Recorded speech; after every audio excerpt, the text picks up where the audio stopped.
Let's look at some powerful features in TypeScript called advanced types. These types let us write smarter code by combining or limiting values in a very specific way.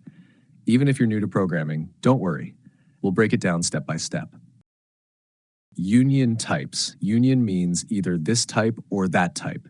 It allows a variable to accept more than one kind of value. Let's score, number, string. Score equals 100. Score equals 100. This variable can be either a number or a string. That's useful when you're getting data from different places, like from a form or a file, and the type might vary. Intersection types. Intersection means a value must satisfy more than one type at the same time. Let's say we have two types. TS type, person equals name, string. Type employee equals employee ID, number. Now we can make a new type that combines both. TS type staff equals person and employee. Let user staff equals name Alice, employee ID 1001. The object must now include both name and employee ID. Literal types.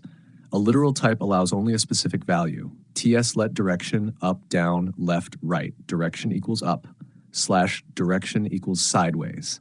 Error. This helps prevent errors by locking the value to a fixed set of options. Map types. Map types let you take an existing type and create a new one by changing its properties. Let's say we have this type, TS type user equals name, string, age, number. Now we can make a version where all the values are optional. TS type partial user equals key in key of user, user key. This says for each key in user, make it optional and keep the same type. It's a bit advanced, but super helpful when building flexible apps. These tools help make your TypeScript code smarter and safer, especially in larger projects.